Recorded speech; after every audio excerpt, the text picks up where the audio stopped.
আজকে আমরা চয়ন করতেছি, আমরা দীপাগমে আছি এখন। আপনারা দেখতে পাচ্ছেন এই যে গুহাটা কিন্তু আপনার ভি আকৃতির, ইংরেজি যে ভি আছে ভিক্টোরিয়ার ভি, এই ভি এর মতো।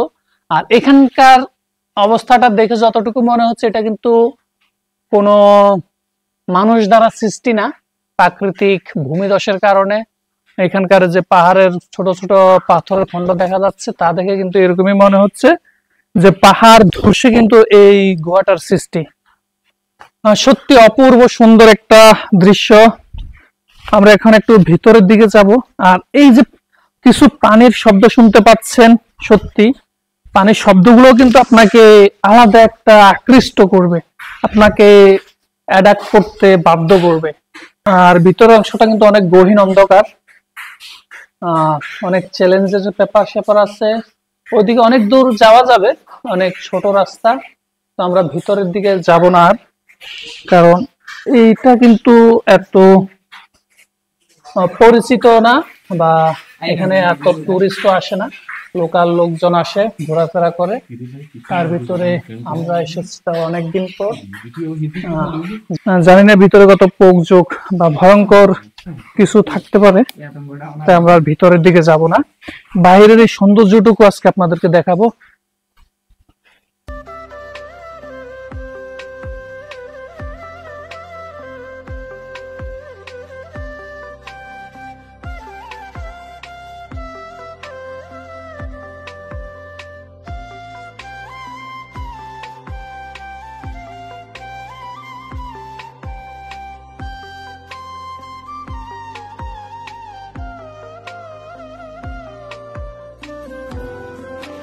অবশেষে আমরা এই সেই দেব গুহা, দেবতা গুহা, ভৌতিক গুহা যেটাই বলেন না কেন, আমরা এখান থেকে এখন প্রস্থান করব। আর এখানকার পাথরগুলো দেখতে পাচ্ছেন একদম ঝুরা পাথর, যে কোনো সময় অ্যাক্সিডেন্ট ঘটতে পারে। ওয়াও, হাঁটতে হাঁটতে কি সুন্দর একটা রাস্তা পেয়ে গেলাম, বাহ সত্যি অতি চমৎকার। এই যে চিকন রাস্তাটা দিয়ে আমরা বের হয়ে আসলাম, আর এখন চলে যাচ্ছি বিশাল বড় ছড়া। ও মানে কোন দিকে যাব আমরা? নিচের দিকে যাব। সত্যি অপূর্ব সুন্দর। আর বন্ধুরা যেটা বলেছিলাম, পাহাড়ে যদি না আসেন তাহলে এমন রাস্তা আপনারা, এমন দৃশ্য, এমন মানে প্রাকৃতিক সৌন্দর্য আপনারা কিন্তু উপভোগ করতে পারবেন না। আর এই যে রাস্তাটা দেখতে পাচ্ছেন, রাস্তা বলবো না, এটা কিন্তু একটা ছড়া, খাল। যখন একদম পুরোদমে বর্ষাকাল থাকবে তখন কিন্তু এটা নাফাকুমকেও হার মানাবে, কারণ এতটুকু অ্যাবিলিটি এই রাস্তাটার আছে। আর এদিকে হাঁটতে হাঁটতে একটা কাঁকড়া পেয়ে গেলাম, যে কাঁকড়াগুলা খাওয়া যায়, সত্যি অনেক টেস্ট হবে, সত্যি অপূর্ব সুন্দর। বন্ধুরা ব্যাগঘোড়া থেকে প্রায় 1/2 কিলো হেঁটে আসার পরে এই যে খালটা দেখতে পাচ্ছেন, এই পথ দিয়ে যখন আমরা যাচ্ছি, যাওয়ার পথে এরকম একটা সুন্দর আশ্চর্য রকম পাথর আমরা দেখতে পেলাম।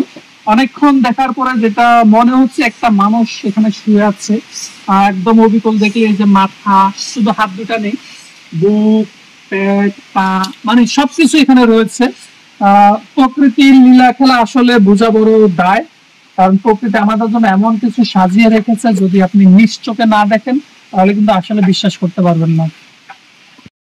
শুধু যে পাহাড় ট্রেক করছি, পানিতে হাঁটতেছি তা না, এই যে খাল, জঙ্গল, পানি, হাঁটতে হাঁটতে কিন্তু এমন সুন্দর কিছু মুহূর্ত আপনাদের সামনে উপস্থিত হবে যেগুলো সত্যি অসাধারণ।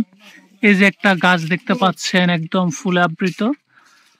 এই ফুলগুলা দেখলে মনে হচ্ছে যে বসন্তের আগমন ঘটে যাচ্ছে, তারই একটা প্রমাণ প্রকৃতির সারা। প্রকৃতি আমাদেরকে জানান দিচ্ছে আর বেশি দেরি নয়, বসন্ত তোমাদের সন্নিকটে।